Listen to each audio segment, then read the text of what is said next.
that you see today, but we are the party of common sense. So Bob has a lot of common sense, and he has a great company. It's a great company, but they were putting a lot of pressure, and I felt very badly for him because they were hitting him hard.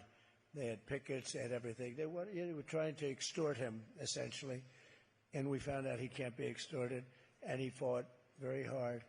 And then a strange thing happened. A strange thing, his numbers went through the roof. He was selling much more food instead of less food. And they do that. They play that game. It's probably not even legal what they do, but they go after businesses. And not everybody's like Bob, where they're in a position to fight. But his company went absolutely through the roof because of it, because there's tremendous support. We have far more people, far more support than the other side. And the term "Make America Great Again," we are the party of wanting to make America great again. Right now we have a country it's a nation in decline. We're sadly a declining nation, and who would have thought we would have had to say that? But if you look at our borders, they're horrible.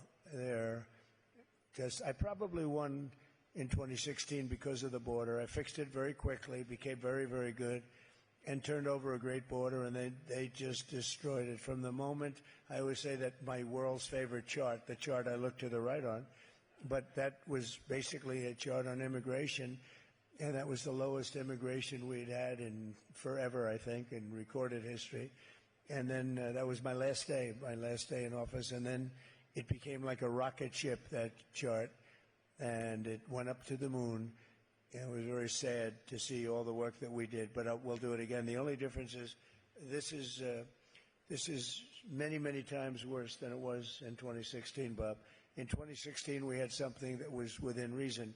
We didn't have people with no talent, no brain power, people with that maybe hate our country in a certain way, because you try and figure why would they want prisoners, gang members, drug dealers?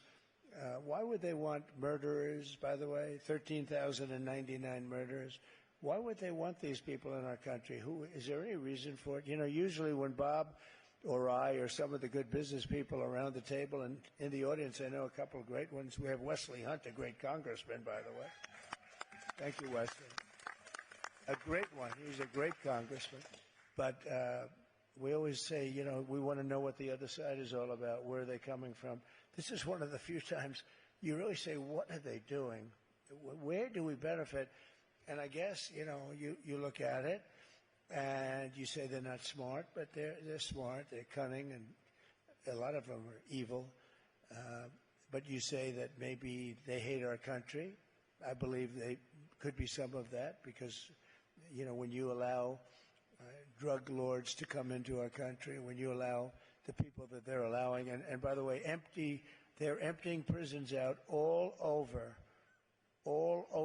the world. This is no longer South America. This is the entire world. From Africa they come, from Asia they come, the Middle East, South America, yes, but it's not exclusive South America. This is all over the world. The Congo, we have a lot of people coming in from the Congo in Africa, and it's incredible. But you just say, why are they doing it? And it has to be evil intention. And then you realize that so many other things that they do, like transgender operations, where prisoners, people that are being held as prisoners, if they request a transgender operation, they get it. Now, who would even believe this is possible? And she was one of the ones, Kamala. We don't have to talk about Joe, because Joe was overthrown. He was overthrown as president of the United States. First time that's happened. We call it a coup. I should say he was just overthrown. It's simpler. People say, what's a coup? A coup is you were overthrown. And I believe he likes me more than Kamala. But, you know, what do I know? How would I know that? But I think he likes me actually a little bit, about this much more than her. But they're having a lot of fighting going on. And they asked her a question the other day on one of these ridiculous shows. And they said, well, what would you have done different? What would you have done differently? You know, she complains what she's going to do. And I always say, why didn't she do it? It's so easy. You just sit back. Why didn't you do it? You had almost 4 years to do it. But she She's worse than Biden, I'm telling you. He's more intelligent than her. Can you believe this? Can you believe? Okay? And it's not that I'm a fan, but I think what happened to him was terrible. He had 14 million votes. She came in last because she was the first one to drop out of the race. She dropped out. There were like 22 people, and she dropped out. And it's a terrible thing. I mean, you talk about a threat to democracy. That's a threat to democracy. But the biggest threat to democracy is incompetence. And we have incompetent people leading our country, and we have problems other than borders. We have the biggest problem is probably the possibility of World War III, and that would be a war like no other with all of the weaponry that you have today. You have weapons the likes of which this world has never seen before. So we have people leading us that are not the right people. And, you know, we had no wars. I finished off ISIS. We had the best economy ever. We did great. And for the Hispanic Americans, because that's why we're here, I want to just say household income for Hispanic Americans. I asked them, give me some of the just basics, reached an all-time high. So your household income was the highest it ever was. The Hispanic American poverty hit the lowest rate ever. So the lowest rate of poverty, the highest rate of income. So far we're doing good, right? That's not bad. After that, what else? You almost don't have to say anything more. The household wealth of the median Hispanic family grew by 65%. Think of that one. Home ownership among Hispanic Americans reached the highest level ever by far. And we cut taxes and regulations for Hispanic-owned small businesses and people. And now we did this for everybody, and everybody did better, but Hispanic Americans did just right at the top.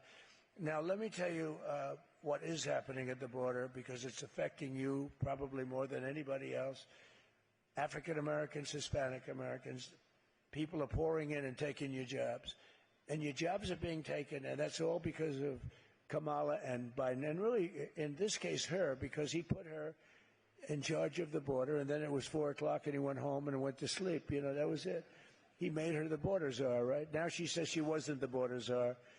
And they come out with different excuses, and because there's no excuse for this. We have the worst border in the history of the world. There's never been a border in the history of the world like this. If it was a third world country, because they had no border like this, because they'd fight them off with sticks and stones if they had to. This is the worst ever in the history of the world, and we had the best ever in this country's history, and we had a strong border. We had great people. Tom Homan was one of my advisors, and Brandon Judd was unbelievable. And we have people today that are great. And, you know, the amazing thing, they want to do their job. They really want – it's easier for them not to do their job, I assume, but they want to do the job. They see what's coming in and what's happening. But from – you heard the numbers from the – think of that, family income, median 65% increase. Who ever heard of a number like that? But it's being taken away from you by them because of the border, because people are going to come in and they're going to take your job, and that's what they're doing, and that's what's happening. And if you look at the numbers today, the numbers are way down from where they were. And for the African-American community, it's actually a step even worse. So I just want to let you know, and that's the way it is. She caused a tremendous inflation, $29,000 per family. Kamala launched a massive IRS initiative to take more tip money away. You know, no tax, right, on tips. And that was a big deal. And then she goes out a few weeks later, maybe a few months later, and she said, I have a surprise for you, no tax on tips. We sent her a MAGA cap. But she won't, remember, she won't be able to do it. Just like they were unable to fulfill, for 4 years, they said, we're going to cut the tuition, the debt on colleges and schools and all of this. We're going to cut the debt, student loans. We're going to cut them. We're going to give you. It failed. I mean, all that work, all that talk, it was all for nothing. It failed. And, you know, a lot of people had hopes, and it failed because they don't get done what they're supposed to get done. They get done nothing good for the country. The only thing they're successful at is wasting money on the Green New Scam. And you know the number, Bob, the actual number is $93 trillion. That's what they want. And this was done by AOC +3. I said, oh, did you study the environment? No. They never even studied. They just come up. They want to do things like no more cows and no windows in buildings. They have some wonderful plans for this country. Honestly, they're crazy, and they're really hurting our country badly. But I just want to say it's been an honor. I've had such great support from the Hispanic community and from the black community. The highest level ever, and there are those that say we'll end up breaking the 50% mark, which is really an incredible when you think that 10 years ago or 6 years ago, and even when I first ran, you didn't know me very well, and you got to know me well. And the second, we did great in 2020. We did better in 2020, frankly, than we did in 2016. Much better. We got millions more votes. But we did very well with the Hispanic, and now we're doing record numbers. And I think we're going to have a tremendous election. I think we're going to have an election like no other. I think this is going to be the biggest and most important election in the history of the country.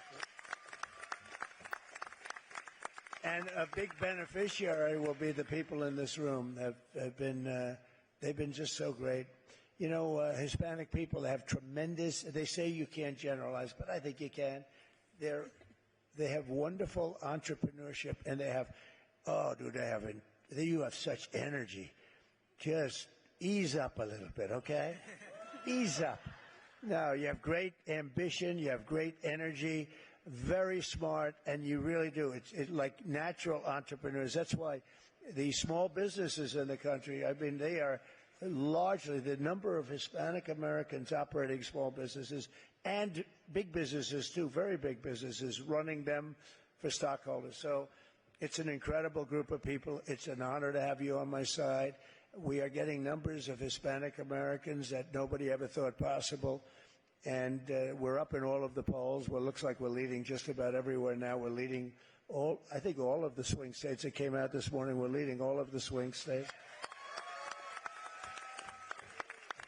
And part of that is she can't answer questions. She doesn't know what the hell she's doing. We can't have that. We had that 4 years ago, and we had that for the last 4 years, and we can't do that anymore. We're not going to survive as a country. We're in very dangerous shape. We're in very bad shape as a country. You look at all of the things that are happening that are so bad, and it's just something we can't take. So we are going to be with you. You've been with me. Get out and vote. And again, November 5th, I believe, is going to go down as maybe the most important day, I hope, right, Mr. Congressman? But I hope it will, because it'll show what we do, but it'll be the most important day in the history of the country. And, I said that with 2016, and I meant it, but this blows it away, because 2016, we had problems, but we didn't have this kind of a problem. We have a problem of survival of our country, because we're run by very stupid and probably evil people, and we can't have it. So thank you very much, Bob. I hope that's a positive message. Is that a positive message? Thank you very much. Thank you. Thank you, Mr. President.